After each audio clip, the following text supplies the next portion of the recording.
राधे राधे, नमस्कार साथियों। कैसे हैं आप सब? आशा करता हूं मस्त होंगे, स्वस्थ होंगे।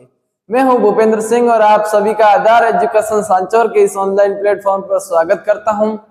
तो हमने पढ़ा था कोडिंग डिकोडिंग, सांकेतिक भाषा की थ्योरी और कुछ उदाहरण, और मैं आज ये क्लास कोडिंग डिकोडिंग के एमसीक्यू की लेकर आया हूं। इसमें हम कोडिंग डिकोडिंग के एमसीक्यू को हल करेंगे और उसको समझेंगे। ज्यादा से ज्यादा उदाहरण आप जितने ज्यादा से ज्यादा उदाहरण आप सॉल्व करोगे उतनी ही रीजनिंग आपकी मजबूत होगी। तो हम आपके सामने क्वेश्चन लेकर आए हैं। तो इसमें हम पहले क्वेश्चन से स्टार्ट करते हैं कि पहले क्वेश्चन में क्या पूछा है हमको कि एक सांकेतिक भाषा में बोर्ड को ERDW लिखा जाता है, तो DREAD को क्या लिखा जाएगा। ठीक है, तो सबसे पहले हम क्या करना है कि जो अपने को क्वेश्चन में दिया गया है उसको किस नियम से वो आंसर आया उसी नियम से हमको इसका आंसर निकालना है। ठीक है, तो सबसे पहले हम निकालेंगे बोट। ठीक है, BOAT। ठीक है, इसका कोड लिख लेंगे सबसे पहले। तो 2, 15, 1, 20। ठीक है, फिर ERWD, ERWD। ठीक है, E आता है 5 पे, R 18 पे, D 4 पे और W आता है 23 पे। फिर हमें ये देखना है कि इसको किस नियम से ये आंसर आया है, उसी हिसाब से इसको भी निकालेंगे। तो इसमें देखेंगे कि यहाँ 2 है और यहाँ 5 दिया हुआ है। ठीक है, इसका मतलब है कि +3 हो रहा है। यहाँ 15 है और यहाँ 18 है, इसका मतलब +3 हो रहा है। यहाँ 1 है और यहाँ 4 है, इसका मतलब +3 हो रहा है।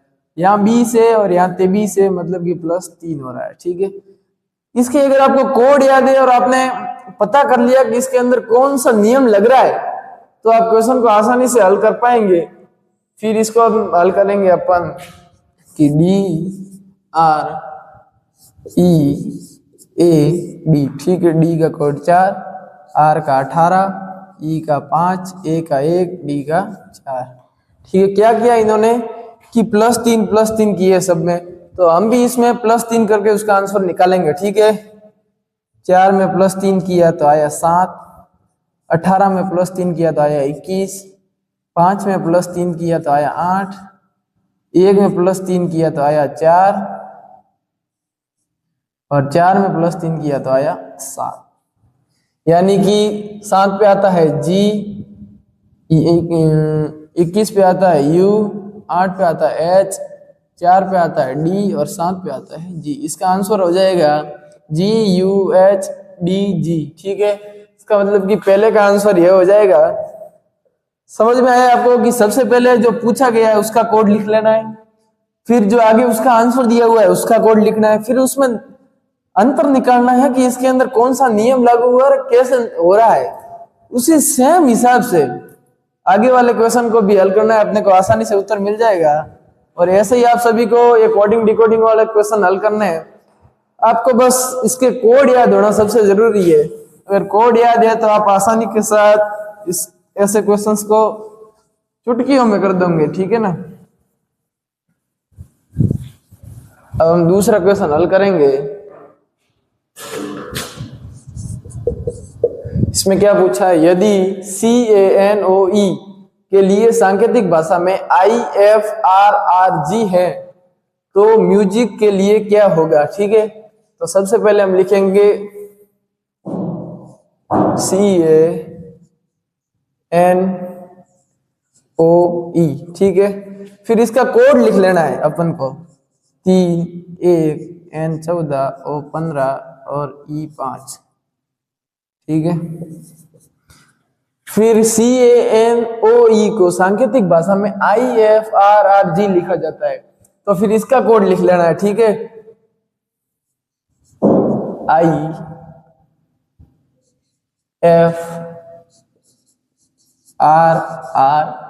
है। ठीक है, फिर I आता है 9 पे, F आता है 6 पे, R आता है 18 पे, R 18 पे और G आता है 7 पे।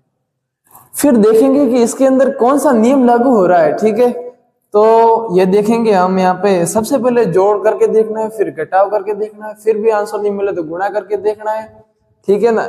और उसके बाद भी आंसर नहीं मिले तो विपरीत क्रम करके भी देख लेना है। तो सबसे पहले हम जोड़ वाला नियम यूज करते हैं।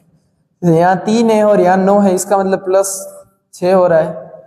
यहाँ 1 है और यहाँ 6 है, ठीक है, इसका मतलब कि +5 हो रहा है, ठीक है। यहाँ 14 है और यहाँ 18, इसका मतलब +4 हो रहा है। यहाँ 15 है और यहाँ 18, इसका मतलब +3 हो रहा है। यहाँ 5 है और यहाँ 7 है, मतलब कि प्लस के 2 हो रहे हैं। इसका मतलब है कि पहले +6, फिर +4, फिर +5, फिर +4, फिर +3, फिर +2 हुआ है। यानी कि पहले 6, फिर 5, फिर 4, फिर 3, फिर 2, ऐसे चला है, ठीक है। तो हम म्यूजिक को भी इसी नियम के हिसाब से आगे का आंसर निकालेंगे।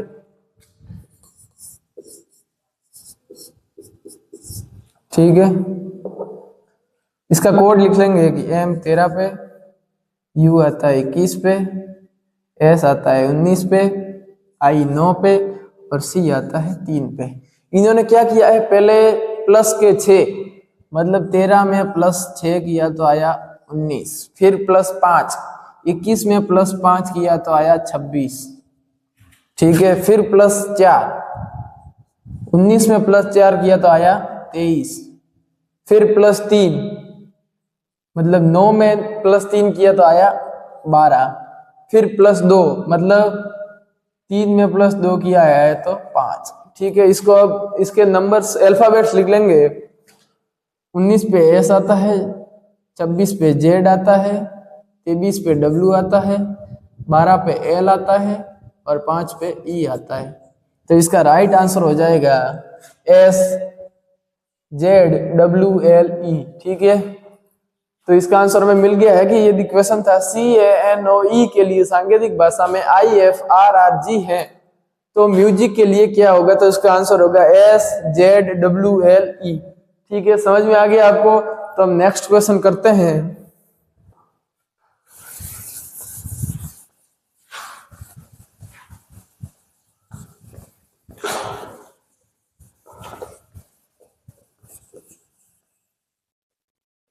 Question number 3।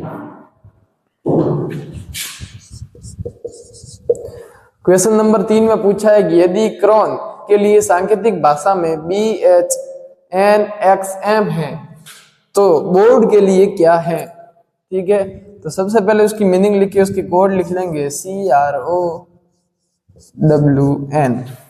C 3, R 18, O 15, W 23 और N 14, ठीक है। उसके लिए सांकेतिक भाषा में B S N X और M लिखा है, ठीक है। तो B आता है 2 पे, S आता है 19 पे, N आता है 14 पे, X आता है 24 पे और M आता है 13 पे, ठीक है। तो इसमें आप देखेंगे कौन सा नियम लागू हो रहा है। ये 2 है, ठीक है ना। यहाँ 3 है, यहाँ 2 है, इसका मतलब -1 हुआ है, ठीक है। यहाँ 18 है और यहाँ 19 है, इसका मतलब कि +1 हो रहा है। यहाँ 15 है और यहाँ 14, इसका मतलब यहाँ भी -1 हो रहा है। यहाँ 23 है, यहाँ 24 है, इसका मतलब +1 हो रहा है। यहाँ 14 है, यहाँ 13, इसका मतलब -1 हो रहा है। तो इसमें कैसे किया है, सबसे पहले -1, फिर +1, फिर -1, फिर +1, फिर -1, उसी रूटीन में चले हैं, ठीक है। पहले -1, फिर +1, फिर -1, फिर +1। तो उसी हिसाब से हम बोर्ड का सांकेतिक कोड निकालेंगे। BOARD, B आता है 2, O 15, A 1, R 18 और D 4, ठीक है। सबसे पहले इन्होंने -1 किया है यहाँ पे, तो हम भी -1 करेंगे तो आएगा 1, फिर +1 तो 16, फिर -1, ठीक है, मतलब Z आ जाएगा, ठीक है। -1 मतलब उसका एक माइनस में जाना है तो यहाँ Z आएगा, इसका मतलब कि 26, ठीक है। फिर +1 यानी कि 19, फिर -1 यानी कि 3। तो अब इसका कोड लिख लेंगे कि A 16 पे आता है P, 26 पे आता है Z, 19 पे आता है S और 3 पे आता है सी। तो इसका आंसर हो जाएगा APZSC। ठीक है, आपको ये समझ में आ गया होगा। और मैं आपके लिए और 5 क्वेश्चन लेके आता हूँ। अब और आपके सामने मैं 4 क्वेश्चन लेके आ गया हूँ कोडिंग डिकोडिंग के। तो पहला क्वेश्चन देखते हैं। पूछा है कि सांकेतिक भाषा में A को 1, PAT को 37, तो TAP को क्या लिखेंगे। ठीक है, तो सबसे पहले समझेंगे कि A को इन्होंने लिखा है 1, ठीक है, PAT को लिखा है 37। तो सबसे पहले लिखेंगे PAT। ठीक है, PAT को 37 कैसे लिखा है वो पहले पता करेंगे हम, कि P आता है 16 पे, A आता है 1 पे और T आता है 20 पे। ठीक है, तो इनको हम मल्टीप्लाई पहले सबसे पहले जोड़ करके देखेंगे कि इसका आंसर 37 आता है या नहीं। ठीक है, सबसे पहले जोड़ करना है, फिर आंसर नहीं मिले फिर बाकी करनी है, फिर बाकी नहीं मिले तो गुणा, गुणा नहीं तो भाग, फिर विपरीत क्रम, ऐसे करके उसका आंसर निकलेगा। तो सबसे पहले हम प्लस करेंगे 16 और 1 17, 17 और 20 37। ठीक है, और इन्होंने लिखा है 37। ठीक है, इसका मतलब है कि सबके अल्फाबेट्स के उसके सही क्रम लिख के उसको जोड़ दिया है। तो वैसे ही हम टैप का करेंगे, TAP, T आता है 20 पे, A आता है 1 पे और P आता है 16 पे। तो 20 और 1 21, 21 और 16 37। तो इसका भी आंसर हो जाएगा 37। इसका मतलब पहले का आंसर सही हो जाएगा 37। ठीक है, तो अब हम देखेंगे क्वेश्चन नंबर 2 को। क्वेश्चन नंबर 2 में पूछा है कि यदि A को 26, सन को 27, तो केट को क्या लिखेंगे। ठीक है, तो इसको समझना है कि A को इन्होंने लिखा है 26, A को 26 लिखा, इसका मतलब कि A का विपरीत क्या होता है Z, और Z का क्रमांक क्या होता है 26। ठीक है, इसका मतलब कि A का विपरीत Z है और Z का क्रमांक इन्होंने यहाँ लिखा है। तो वैसे ही हम आगे भी देख लेते हैं कि उसको कैसे लिखा है। सन को इन्होंने लिखा है 27। ठीक है, इसका मतलब है S का विपरीत होता है H, U का विपरीत होता है F, मैंने आपको बताई थी फूफा, F का उल्टा विपरीत होता है U, और N का विपरीत होता है M, नरेंद्र मोदी। ठीक है, H आता है 8 पे, F आता है 6 पे और M आता है 13 पे। इसको जोड़ेंगे तो 27 आना चाहिए। 8 और 6 14, 14 और 13 27। ठीक है, इसका मतलब है कि सबसे पहले इनके विपरीत लिखा, इसका विपरीत जैसे S का विपरीत H, सबके विपरीत क्रम लिखे उसको जोड़कर फिर उसका कोड दिया गया है। तो वैसे ही हम कैट का निकालेंगे, CAT, C आता है 3 पे, A आता है 1 पे और T आता है 20 पे। तो इनका पहले विपरीत क्रम लिखेंगे। C का विपरीत होता है X, चेन्नई एक्सप्रेस, A का विपरीत होता है Z, A to Z, और T का विपरीत होता है G, GT रोड। याद है ना आप सबको। X आता है 24 पे, Z आता है 26 पे और G आता है 7 पे। ठीक है, 24 और 7 31, 31 और 6 37 और 20 57। ठीक है, क्या किया है, सबसे पहले A है, A का विपरीत Z, तो Z का क्रमांक इन्होंने लिख दिया है।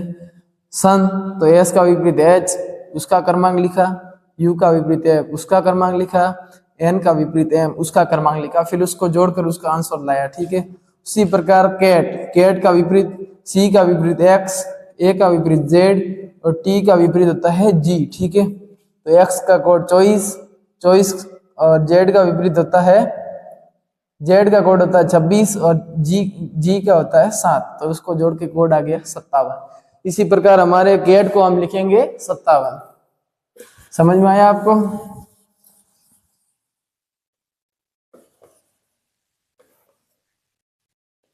उसी प्रकार अब हम तीसरा क्वेश्चन हल करेंगे। ठीक है, इसमें क्वेश्चन में पूछा है यदि किसी भाषा में वर्षा को पानी, पानी को हवा, हवा को बादल, बादल को आकाश, आकाश को समुद्र, समुद्र को सड़क कहा जाए तो हवाई जहाज कहाँ उड़ते हैं। तो सबसे पहले आपको ध्यान होना चाहिए कि हवाई जहाज कहाँ उड़ते हैं। तो आपको पता ही है कि हवाई जहाज एरोप्लेन आकाश में उड़ते हैं। ठीक है, ये आकाश, और इन्होंने आकाश को क्या कहा है, आकाश को समुद्र कहा है। ठीक है, इसका मतलब है कि हवाई जहाज समुद्र में उड़ेंगे। अब रीजनिंग के अनुसार समुद्र में उड़ेंगे, ध्यान रखना, इसके हिसाब से लिखना है, ऐसे मत लिख देना कि आकाश में उड़ता है। इन्होंने क्या बोला है कि आकाश को समुद्र लिखा है। ठीक है, तो हवाई जहाज कहाँ उड़ता है, इसका मतलब हमको पता है कि हवाई जहाज तो आकाश में उड़ता है, लेकिन रीजनिंग ने बोला है कि आकाश को समुद्र कहा है इस क्वेश्चन में, तो इसका राइट आंसर हो जाएगा समुद्र। ठीक है, एक और आपको सामने ऐसा क्वेश्चन करते हैं। क्वेश्चन नंबर 4, यदि पुस्तक को घड़ी और घड़ी को बैग, बैग को शब्दकोश, शब्दकोश को खिड़की कहे तो पुस्तक को किस में रखा जाएगा। ठीक है, आपको पता होना चाहिए कि पुस्तक को किस में रखते हैं हम, तो बैग में रखते हैं। ठीक है, तो इस क्वेश्चन में बैग को क्या कहा है, तो वो देखेंगे बैग को शब्दकोश कहा है। ठीक है, इस क्वेश्चन के हिसाब से हम लिखेंगे कि पुस्तक को शब्दकोश के अंदर रखेंगे। ठीक है, ये मैंने आपके सामने कोडिंग डिकोडिंग के एमसीक्यू करवा दिए हैं, और इसी आशा और अपेक्षा के साथ धन्यवाद।